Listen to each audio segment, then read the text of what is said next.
James now lives in Portugal, and he's in a community that's growing vegetables and fruit. Some of it's there, some of it they're planting.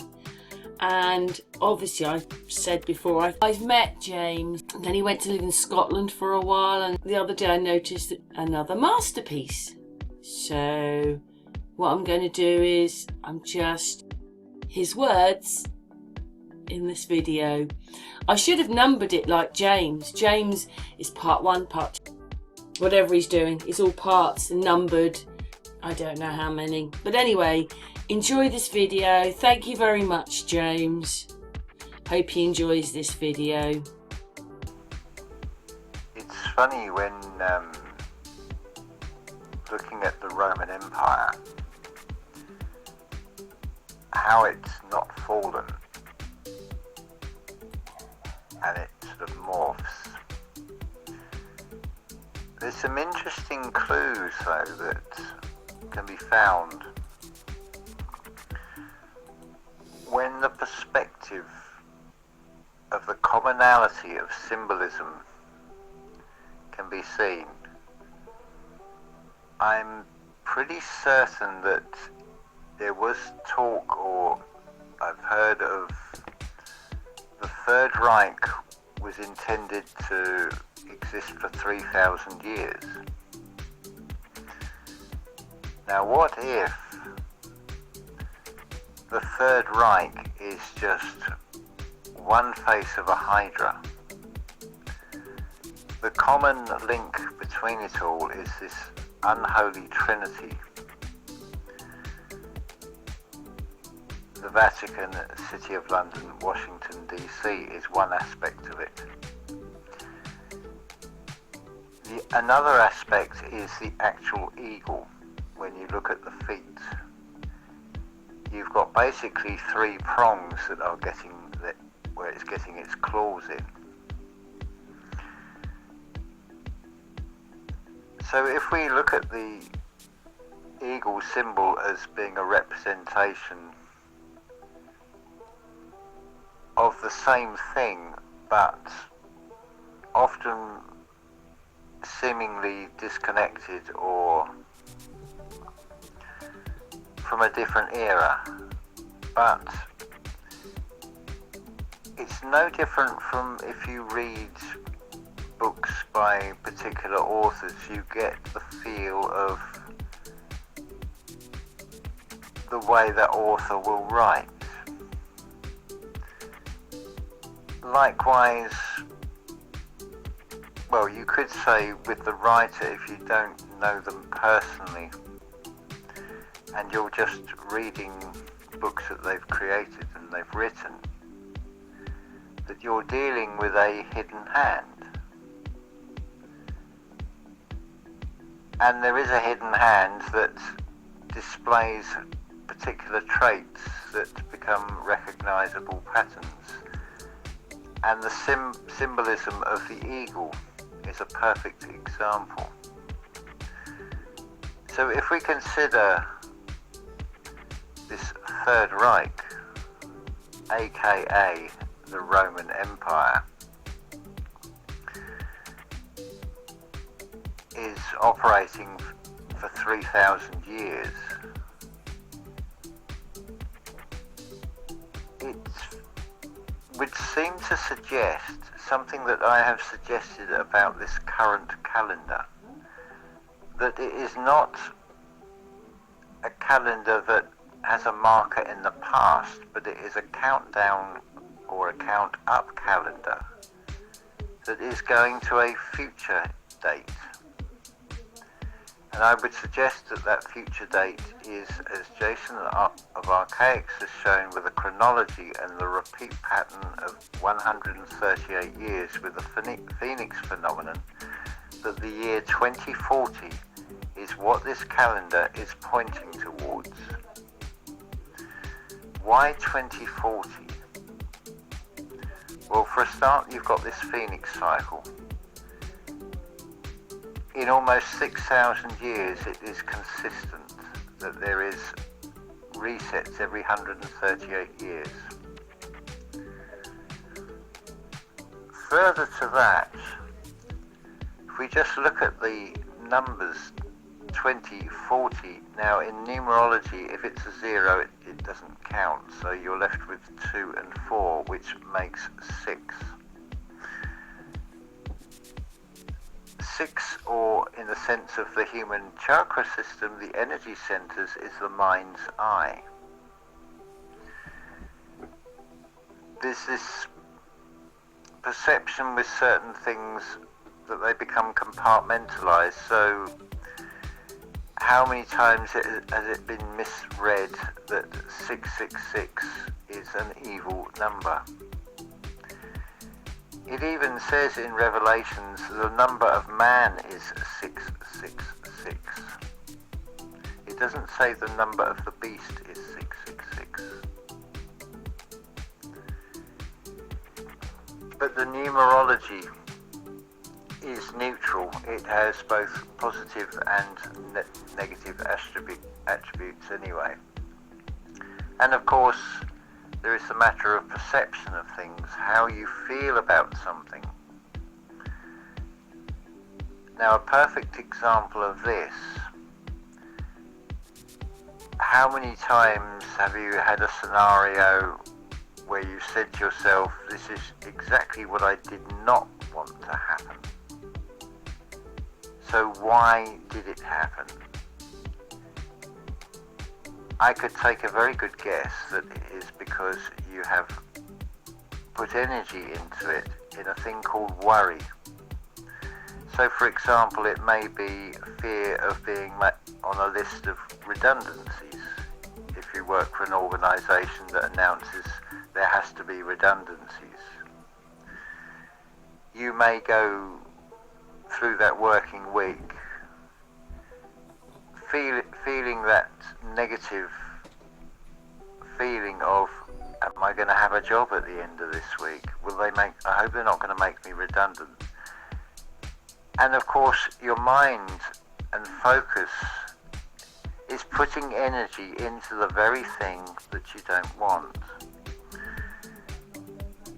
But the positive to that is that it is proof.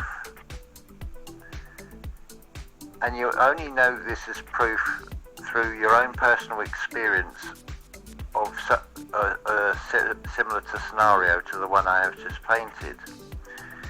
But it shows that you have the power to manifest, you have the power to co-create, purely by what you focus your attention on and how that is interpreted in the physical body as feeling. And there is this magical process. The human body is basically like a magnet in energy. So therefore, if you impress certain feelings into the body from your thoughts, be it negative or positive, wherever you focus your attention and the perspective you're coming from, is going to determine the outcome of what you draw towards you. You attract where you are at. You are a presence in the present moment. You have this natural green screen on which to project. So you can project thoughts onto this natural green screen. And there's this magical interaction. I don't know how it works. This is the best I can describe it, but how it actually works, I do not know. I have no desire to know. I'm quite content with being able to see that this works. And not only does it work, it empowers me that I know I must also take full responsibility for every thought that I hold. Because every thought is going to have a direct effect. The more I think about something, the more I focus on it, the more the probability of it becoming will increase. A quick passing thought can still manifest. I have had many experiences of that. Just a brief thought about a particular thing, and then within a day or two, the very thing I've been thinking of has come my way. That could be something, I can't even remember what the things are. There's little minute things that are actually quite insignificant, but they have huge significance when you see that it is part of a process that you're going through, mastering this skill of being able to co-create. A biblical expression would be, all things are possible to he that believeth. In other words, if you can impress upon yourself the feeling that whatever you desire you already have, and you picture yourself, the way I would describe this, you picture yourself as the archer. You picture yourself also as the arrow.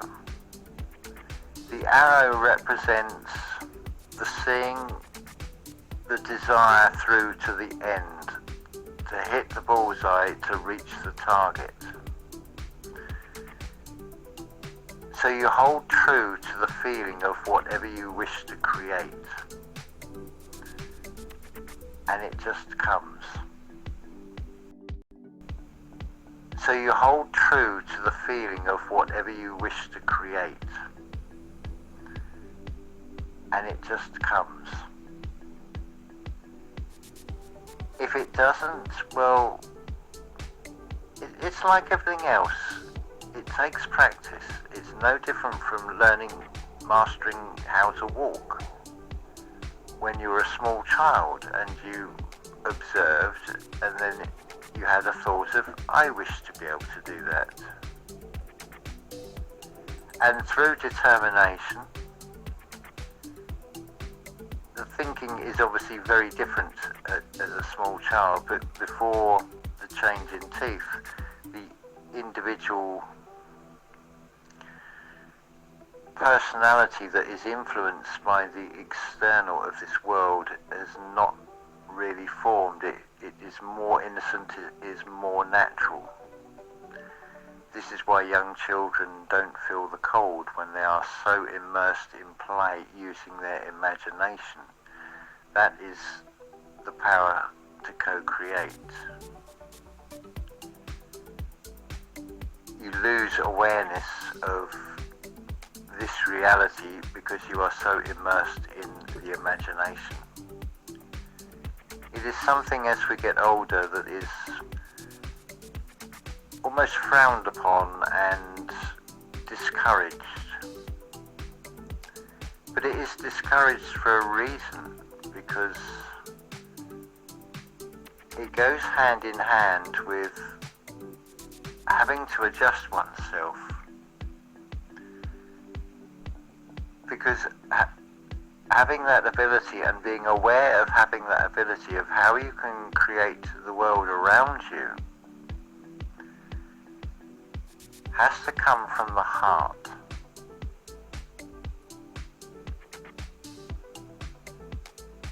And of course, you can create outcomes on behalf of others.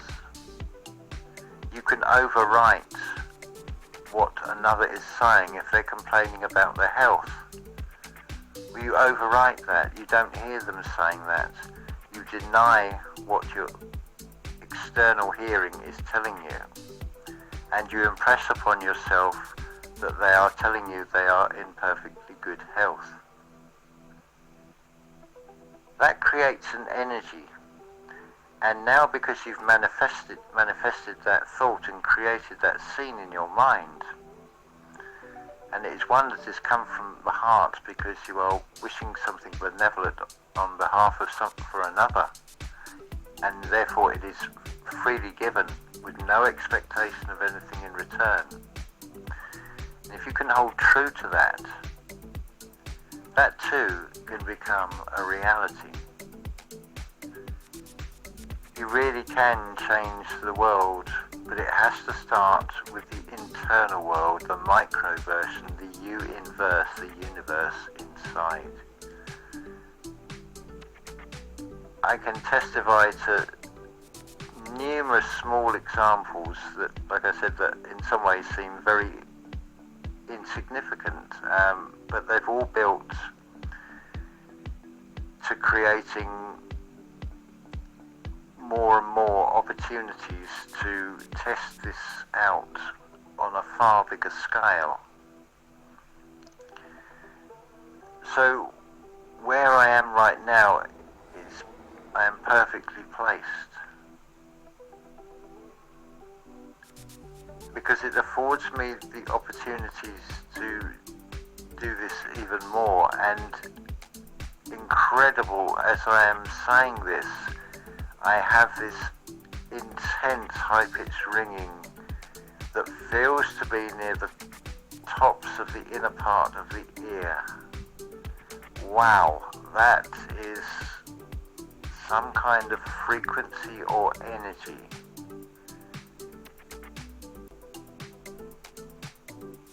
Now some may think, oh, that's terrible, that's the AI, or a negative connotation or perspective to it.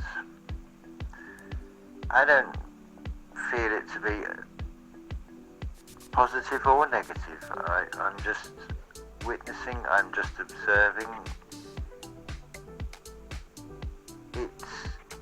If it was physically real, it would be probably excruciating pain. But it is a sound in the ear that is totally distinct from the external world. And if there was another person here, I'm pretty certain they wouldn't hear it. But maybe if they were tuned in, they would. It would depend on the other individual and how attuned they are to this metaphysical overlay, to this very material, solid state reality. We are pretty much near the edge of all that is. It doesn't become more restrictive than this solid material form. But this is just one tiny aspect of something far more. But the portal is within you. You are a universe in your own right. Think of it like Russian dolls in reverse. In this inverse reality that where things are reflected, they are backwards, they are mirrored. Likewise, your aura, your whole self, is far greater than the extremities of the physical body. You have the etheric body, the astral body, and the eye organization on the outside that forms your toroidal field. And if you wish for proof of that, there is that whole thing about keeping a certain distance apart and no more than the same number of people gathering. It's a divine comedy. This whole control system, if you think in terms of this being like a computer game, the perceived adversary would therefore be part of the infrastructure of the game and there for a reason. In the sense of computer games, it is to improve the performance and technique of the player, but you are the controller of the player. This requires a simple step of getting out of the way of yourself. In other words, to hand over the controls to your higher self, and instead of going out into the world seeing everything as a challenge that has got to be overcome, to adopt a far more contented feeling that you are seeing something from a perspective, in the same way that you could have a fruit bowl and a series of artists that are forming a circle around this fruit bowl, and they are all creating a painting, but their perspective of that same fruit bowl will be slightly different depending on where their relative position is to the fruit bowl. And that's basically what this reality is. The reality that you see and observe does not change in the physical sense, but the feeling about it, which in turn actually does have an effect on the people that you interact with, will change as well. So your thoughts well and truly have a direct impact on this reality. Now, if you have a perception that there is this grand scheme in place that is working against humanity, the question should therefore come from that as to why would there be a need for such a thing? And I feel the answer is in that we have this ability to create as individualized co-creator aspects of a singular creator that is expressed in individual forms. This source, this creator, is said to be omnipresent. So why would it not be in multiple forms, infinite numbers of forms, all at the same time in the present moment, which is basically you and I and everybody else? So ultimately, when you're hurting another, you're self-harming. It's just, we've been fooled. This is the fall of man. We've been fooled into thinking we are these physical bodies, that we are at what we believe in, what our perception of the world, and well, this is how it's always been, and if I can't measure it, and I can't see it, and I can't touch it, then it doesn't exist. But the scenarios I've just given you shows that that is not the case. The scenarios show that we do have the ability to co-create. We do have this power within us. But it is firewalled off for a very good reason, because while it is not coming from the heart, if it was for self-serving purposes, not for benevolent purposes, and creating a contentedness in this world, it would just cause further chaos.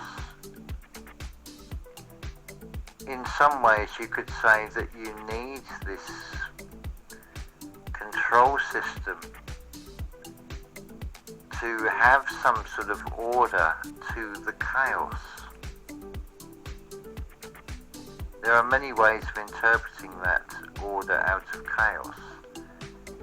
It could be seen that the chaos is created, and out of that chaos becomes this order, or there is an ordering in the chaos that influences future events, sets up scenes and various stage sets. And the things are all staged, of course, on the world stage. No accidents with these words. So I think, don't want to make this too long. It's so easy to keep going with these things when it goes into that deep level, and wow, the ears are intensely ringing. So I always take that as a good sign that I'm pretty close to the mark on things. It's not about being right, but it is about doing the right thing and doing it from the heart. And I feel the best way to do that is be our authentic self and share our personal testimonies and experiences, the only things that we know to be true to ourselves from how we feel.